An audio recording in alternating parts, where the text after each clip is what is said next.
Hi friends, myself K. Lakshmi, Assistant Professor in the Department of SNH, Chebrolu Engineering College, Class 11. Topic Fraunhofer diffraction at a circular aperture. In the previous classes, we discussed about the Fraunhofer diffraction due to single slit, double slit, N slits.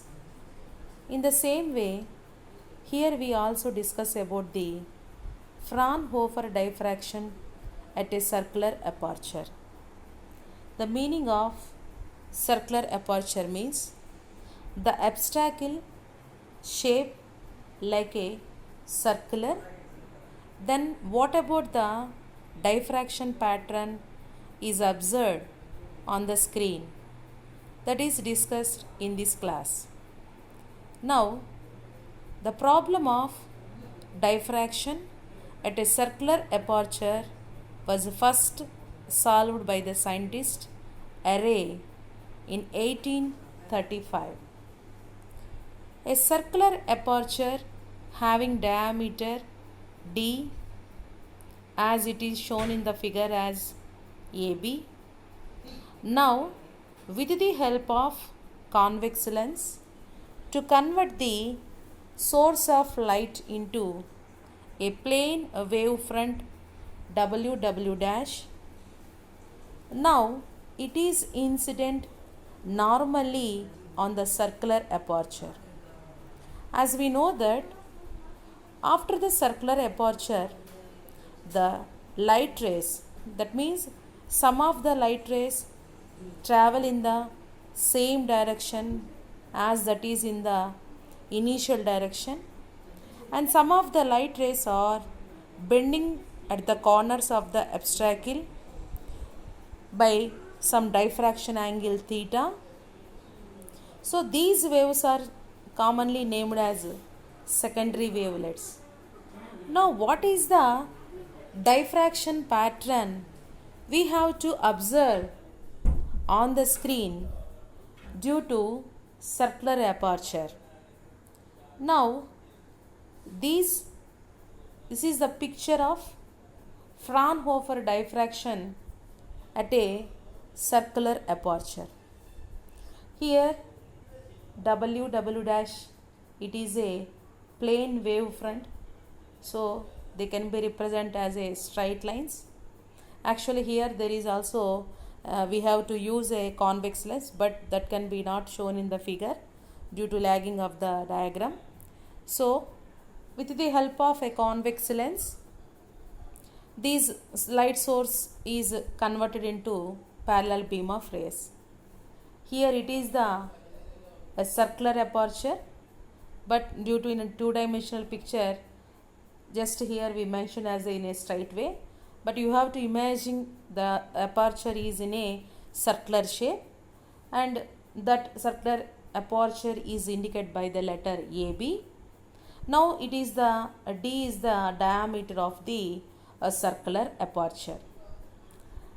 S dash is the screen, L is convex lens. Here the screen is placed at a distance the focal length of the convex lens.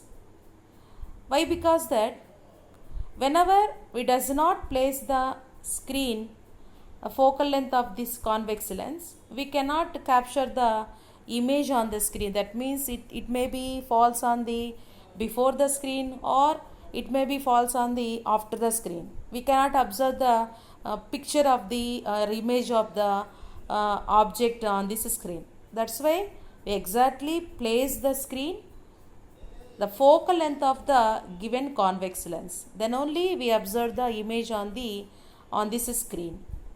Now you observe that some of the light rays which are enter into the after the circular aperture, when you observe these lines, they move in the same direction. That means as in the incident ray is in a same to after the circular aperture also. So they have the diffraction angle theta is 0 simply. So these rays after the circular aperture and after the convex lens, they converging at a point which is named as P naught. So already we discussed that. Here we place the screen exactly at the focal length of the point. So automatically the P naught will be the focus point which converts the lines from the convex lens. So a point P naught, what is the point, what is the intensity at the point P naught? As we already discussed in the previous Fraunhofer diffraction due to single slit, Fraunhofer diffraction due to double slit and N slits, we are all discuss here what is the intensity at the point P naught. That is automatically in the case of maximum intensity, which is named as central maxima or principal maxima.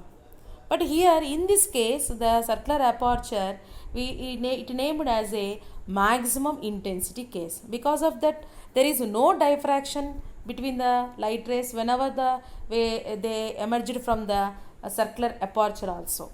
So that is the very important point. Then what about those bending rays at the corners of the abstracule, and they meet at a point P1 on the screen S1 S dash? That means they making some diffraction angle, that is theta.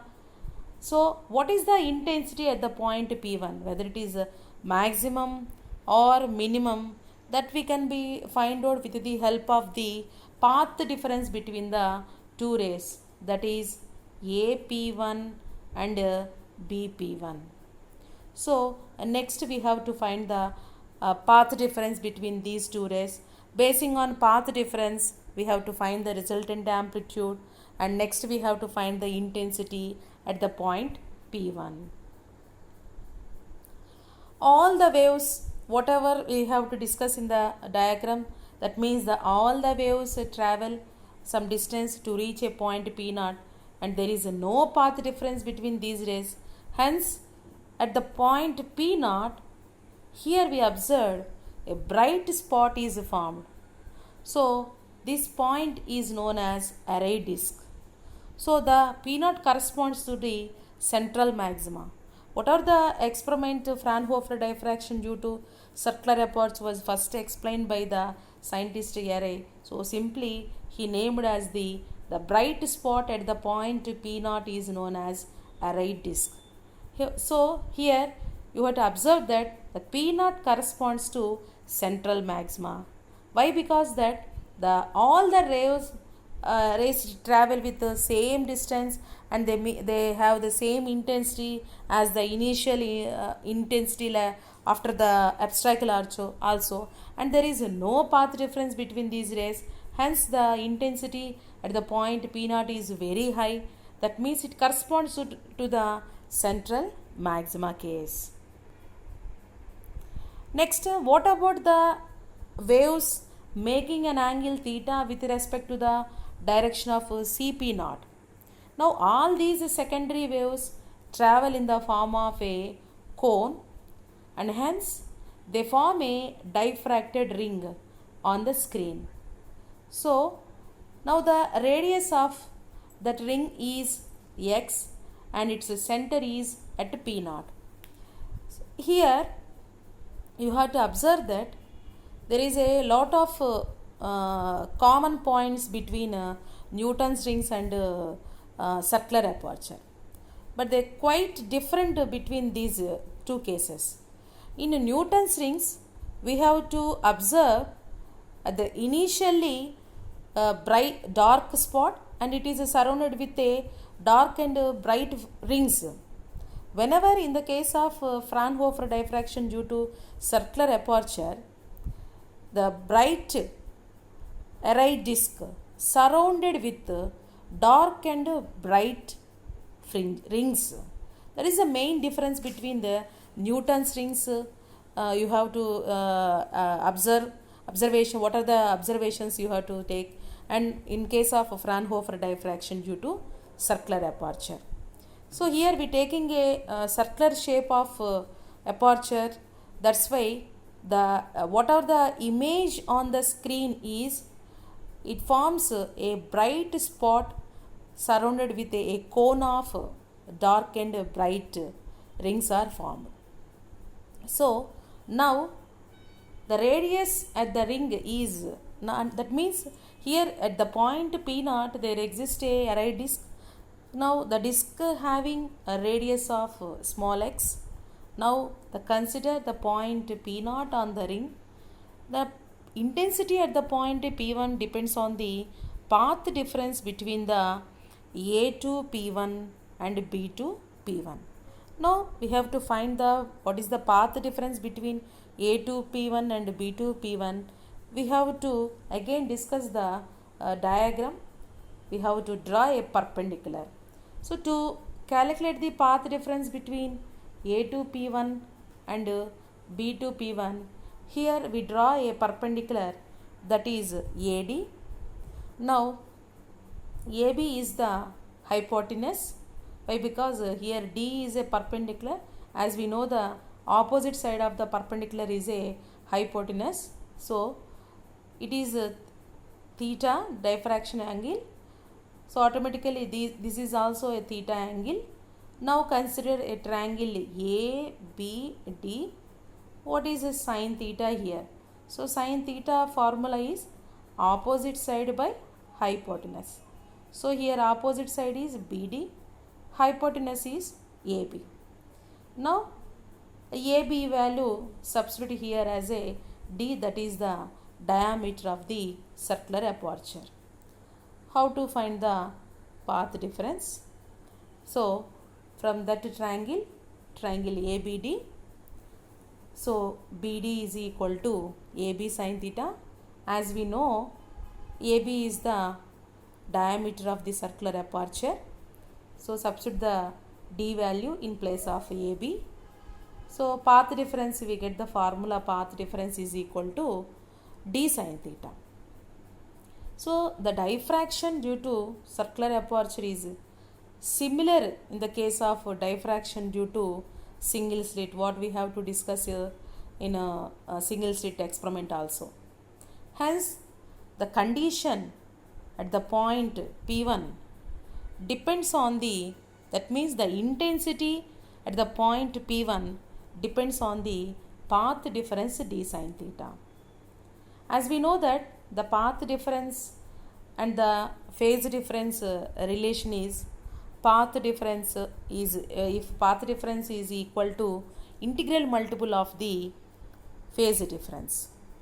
So if the path difference is integral multiple of lambda, then intensity at P1 is minimum, because as we know the condition for maxima and minima condition, for maxima path difference is equal to integral multiple of lambda, and minima condition is path difference is equal to odd multiple of half of the wavelength.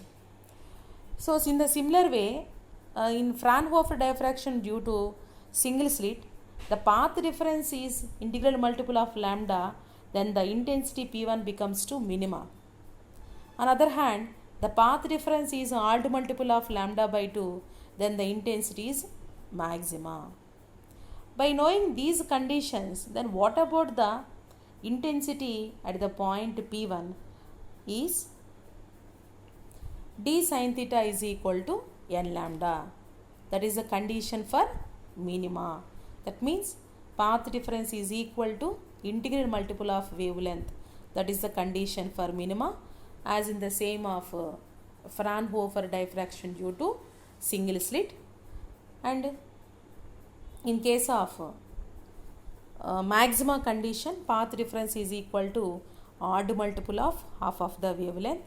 Here also there exists another case, that is at point P naught corresponds to central maxima. So in all these cases, n value is starting from 1, 2, 3. We cannot substitute n value as from 0. Why? Because there are 3 cases existing in Fraunhofer diffraction due to circular aperture. One is the central maxima, and next maxima, and next minima. So at the value of n is equal to 0, it corresponds to the condition for central maxima. For n is equal to 1, comma 2 comma 3. When you substitute in this formula, this is the condition for minima. When you substitute n value 1 comma 2 comma 3 in this equation, it gives the condition for maximum intensity. Now the array disk is surrounded by alternate bright and dark concentrating rings. So these rings are called array rings. That means the array disk is surrounded by array rings. So the intensity of the dark ring is 0 and the intensity of the bright ring decreases as we go radially from the P0. That means when you observe the intensity distribution graph, it looks like a parabolic shape. So the collecting lens is very near to the circular aperture, or the screen is at a large distance from the lens, then sin theta is nearly equal to theta. As we know the sin theta formula, once again it will be explained clearly from the diagram. Here it is the picture. So here we assume some condition. What is the condition means? Either the lens near to aperture or near to screen. What are the condition? Whatever it may be. For example, if the lens is near to aperture, then the screen and the lens are automatically at a distance of focal length. So for example, there is no lens here. The lens is nearly at the aperture. So this is the triangle, whatever we have to here. Then sin theta is equal to opposite side. Here it is focal length f. Why? Because that here there is no convex lens. The convex lens is placed on the aperture, nearly aperture. So the distance between the aperture and the screen is automatically the focal length. That means we have to take the triangle P1, P0 and C. Now sin theta is equal to formula opposite side by hypotenuse. Whenever we move the convex lens near the circular aperture, so the angle of diffraction is very small. That means if theta is very small, it may be considered as a sin theta is equal to theta. For example, sin 0 is 0, like that. Next, here the value of Cp0 is focal length. As theta is very small, we simply Cp1 is nearly equal to Cp0. If theta is very small, then Cp0 is equal to or nearly equal to Cp1. So as we know, Cp0 value is focal length, that is f. So Cp1 value is also focal length small f. Now sin theta is equal to formula. That means sin theta is nearly equal to theta. Opposite side, that is x. Hypotenuse, that is focal length small f. Once again I repeat, this is a very difficult and important point in this case. First move the convex lens near the circular aperture. Now the distance between aperture and the screen is focal length. That means as we know that screen and convex lens are placed at a distance of focal length, that will be discussed in the starting of the class. Now take the triangle CP1 P0. From in this triangle, the sine theta value is opposite side by hypotenuse. That means x, hypotenuse is CP1. Here a small point is, if theta is very small, that means CP1 is equal to CP0. Here we know the value of CP0 is a small f. So CP1 is also small f. Now as theta is very small, then sine theta nearly equal to theta is nearly equal to x by f, where f is called focal length of the lens. Also, from the condition of first secondary minima equation, sine theta is equal to theta lambda by 2. It will be observed one time here. This is the minima equation for n value is equal to 1. As theta is very small, then what happened here? N is 1, so d sine theta is equal to lambda. Theta is also very small, then theta is equal to formula lambda by t. So that formula also we have to here use. Now from equation 14.41 and from equation 14.42, they are formula for theta. So simply on equating both formulas, that is x by f is equal to lambda by t. So x means here it is the radius of the array disk. So x formula by cross multiplying focal length, x is equal to f lambda by d. Here these are all experimental formation, or we have to assumed near to, that means they are approximate values, they are not exact values. Why? Because that in this case we have to observe that the aperture is near to convex lens. That means whether the convex lens is move near the aperture or screen. So they are not equal nearly. That means they are not exact values, they are simply approximate values. That means to correct the exact values, here array correct this formula by multiplying the 1.22 value. So finally we get the formula for radius of the array disk, x is equal to 1.22 f lambda by d.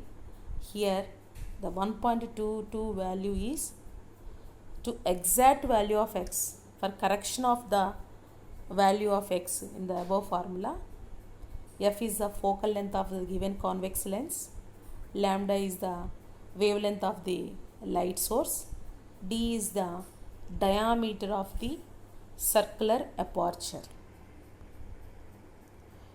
Using this equation, we have to obtain the formula for radius of the array disk, and also from this equation we know that the radius of the array disk is inversely proportional to the diameter of the aperture. Hence, as we decrease the diameter of the aperture, the size of the array disk is increases. That is a very important point. Basing on this point, there are some problems also created. Thank you.